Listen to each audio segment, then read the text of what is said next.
Oh after a long time.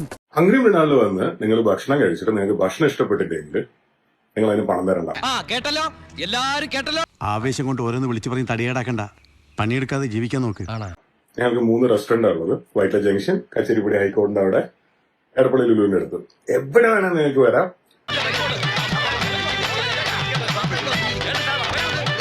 ജോസിന് എന്തോ idea പറയാണ്ട്. എന്താ ജോസേ? നിങ്ങൾക്ക് വേണ്ട ഭക്ഷണം കഴിക്കാൻ. നിങ്ങൾക്ക് ഇഷ്ടപ്പെട്ടിട്ടില്ലെന്ന് വെച്ചോ, ആ ബില്ലിന്റെ പുറകില് നിങ്ങൾക്ക് നിങ്ങളുടെ പേരും മൊബൈൽ നമ്പറും എഴുതി കൊടുക്കാം. ആൾക്ക് വേണ്ട കാര്യങ്ങള് നമ്മൾ പോലും അറിയാതെ നമ്മളെ കൊണ്ട് ചെയ്യിക്കും. അവിടെ കൊടുത്താൽ മതി, പണം വേണ്ട. നീ ഒന്ന് പോടാ, നീ പണ്ടേ ഉടായിപ്പാ. എനിക്ക് നിങ്ങളെ വിളിച്ച് ചോദിക്കാറോ നിങ്ങൾക്ക് ബുദ്ധിമുട്ടാവില്ലെങ്കിൽ എന്ത് പറ്റി, എന്താ കാര്യം? രാഘവൻ പറഞ്ഞത് വാസ്തവം. രാഘവൻ പറഞ്ഞത് വാസ്തവം.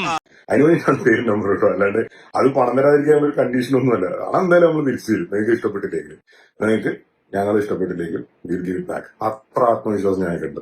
അത്രയൊക്കെ വേണോ? ഫീഡ്ബാക്കിന് വേണ്ടി മാത്രമാണ് ഇത് ചെയ്യുന്നത്. അല്ല, കഴിഞ്ഞൊരു വർഷമായിട്ട് ഗംഭീര ഹെയ്റ്റ് ക്യാമ്പയിൻ നടക്കുന്നുണ്ട് ഹംഗ്രി മൃണാളിനെതിരെ. അയ്യോ, അതെന്ത്?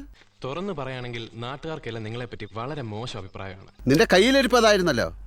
ആയിരക്കണക്കിന് പേര് ഇങ്ങനെ ഒരു സ്ഥാപനത്തിന്, ഒരു സാധാരണ ഒരു ആവറേജ് മനുഷ്യനെ, അത് നടത്തുന്ന ആവറേജ് മനുഷ്യനെ വേട്ടയാടാൻ വേണ്ടി ഇറങ്ങി തിരിച്ച് ഒരു സംഭവം കേരളത്തിൽ അതിന് മുമ്പ് അതിന് ശേഷം ഉണ്ടായിട്ടുണ്ടെന്നും എനിക്ക് തോന്നുന്നു. ഇത് ഞാൻ അങ്ങോട്ട് ചോദിക്കേണ്ട ചോദ്യമല്ലേ? ഇനി വിഷമിച്ചിട്ട് കാര്യമില്ല. വരാനുള്ളത് വഴി തങ്ങില്ല.